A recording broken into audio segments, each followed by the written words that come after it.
At 5:02 now, new into the newsroom this morning as the investigation continues into missing Flight 370. Australia now taking the lead in a new branch of that search.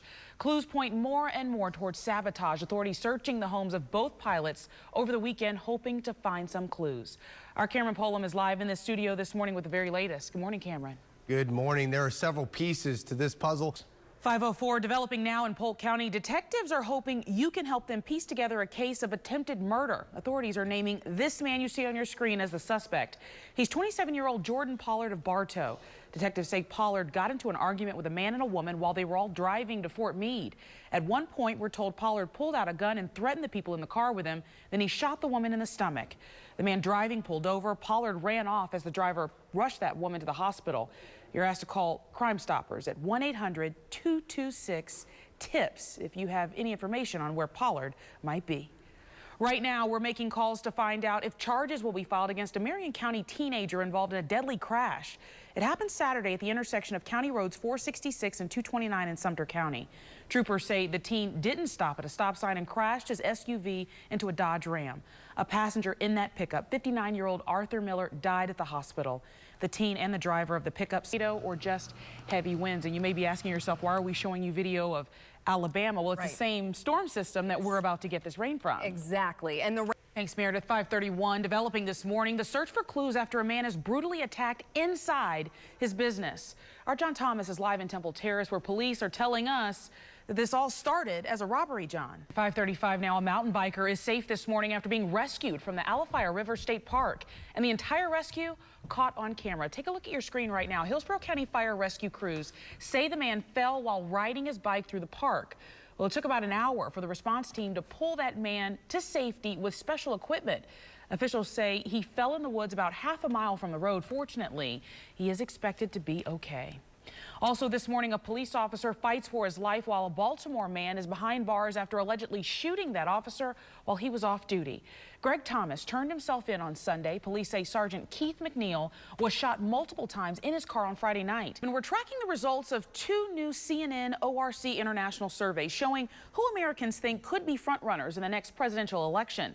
Turns out 6 out of 10 Americans say Hillary Clinton has the right experience to be president. One survey found most Americans consider the former Secretary of State likable, honest, compassionate, and admirable. 64% say she's tough enough to handle a crisis. The same percentage of those surveyed describe Clinton as a strong and decisive leader. She has not yet decided whether she'll run for president in 2016. Meanwhile, among Republicans and independents who lean toward the GOP, Rand Paul is topping the list of potential Republican presidential candidates.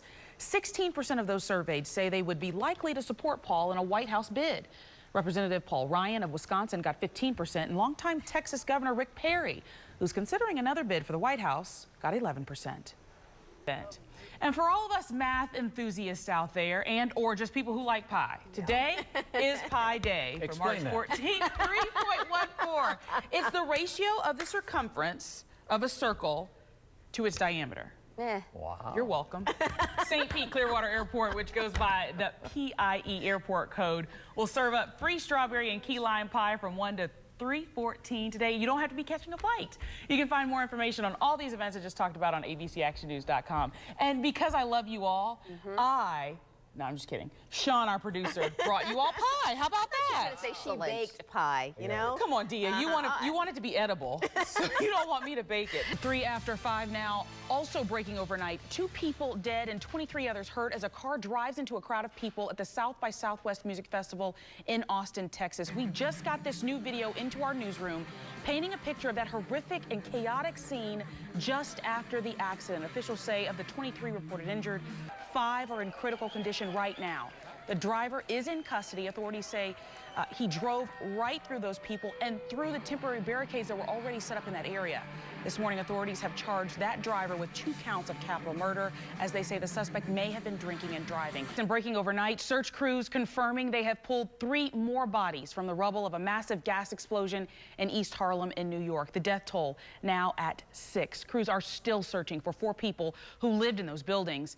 The explosion injured 60 others as it flattened 2 apartment buildings on Wednesday. At least 3 of the injured children.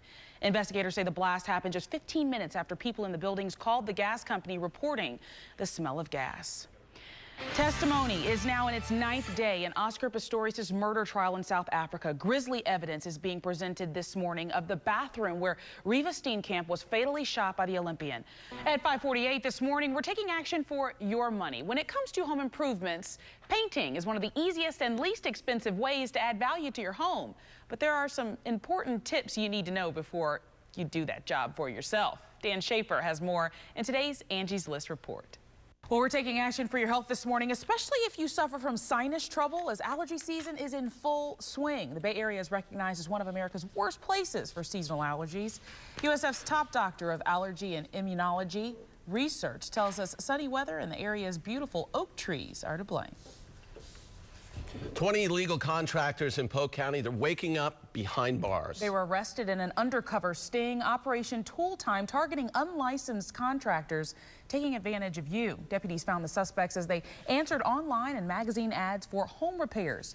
Sheriff Grady Judd says you are putting yourself at risk hiring unlicensed workers who likely don't have the education, training, or insurance to do the job correctly.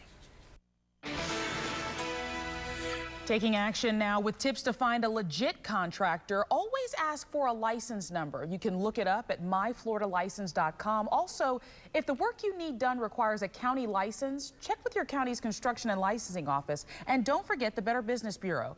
Licensed or not, you may find a trail of complaints there.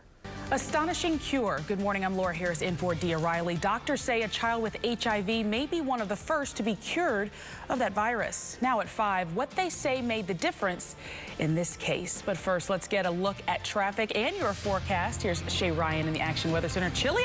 All right, now to the newest chapter in Hillsborough County's sinkhole tragedy. Work is underway to tear down a dangerous home teetering at the top of a sinkhole. That same sinkhole killed a man, sucking him beneath the home in an instant. Our Rob Munoz is live on the scene now with more on what's to come today. Rob? Crews in Marion County are hard at work this morning trying to contain a massive brush fire. At least 19 homes and 14 buildings have been destroyed since the fire started Saturday in the Ocala National Forest. Fire rescue authorities say low humidity and high winds are making the fire move fast and unpredictably. This morning, medical researchers are buzzing over the possibility that a child born with HIV may be cured.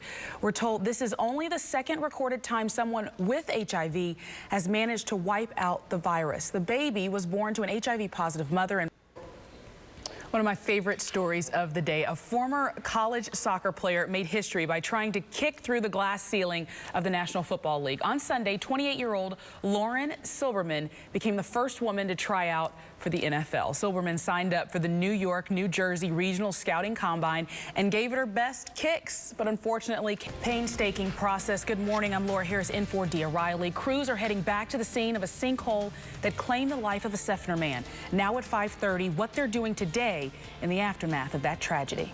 All right, thanks so much, Meredith. Breaking overnight, a Pinellas County woman is at Bayfront Medical Center after the sheriff's office says she was attacked by 2 men. Here's what we know right now for the attack. Our John Thomas is on the scene right now. They're collecting more information, and as soon as we get that information, we'll bring it to you in a live update at 5:30. Dia? A year ago, LeBron James was crowned NBA champion, but now King James is just a loss from being dethroned. Game 5 last night in San Antonio, the Spurs' Danny Green, you see right there with a historic night, topping Ray Allen's NBA Finals three-point record. Speaking of Mr. Three-Point, this one from downtown here in the second quarter, giving the Spurs a 17-point lead. Just a little taste of what Green was up to. Then LeBron James showing some long-distance action of himself.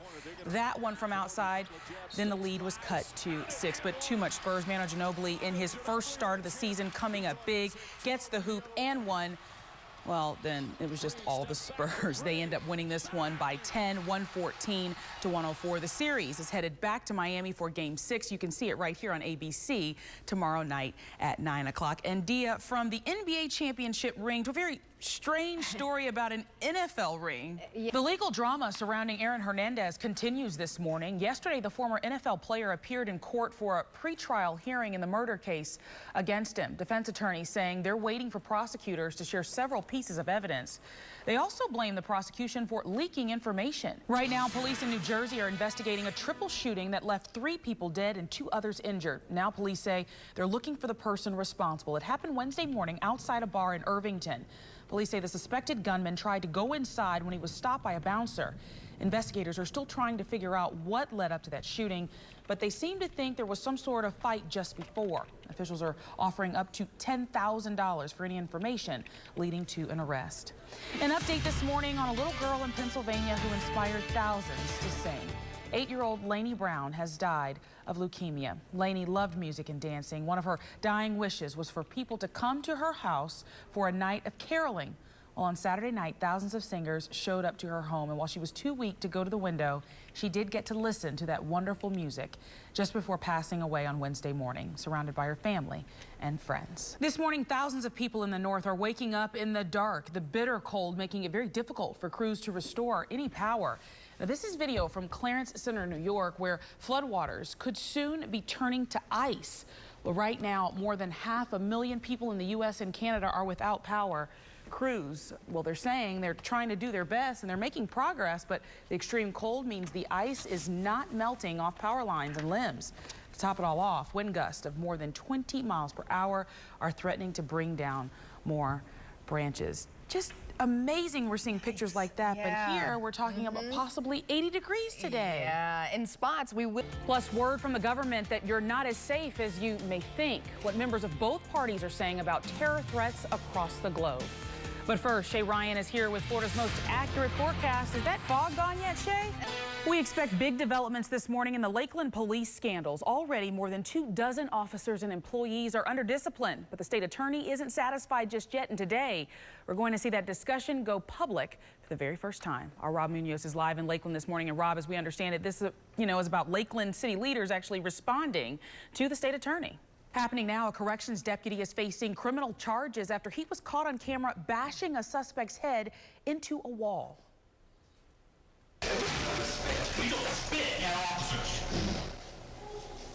Disturbing video there. Authorities in Marion County, Florida say Deputy Charlie Broderick got aggressive after a DUI suspect allegedly spit at officers.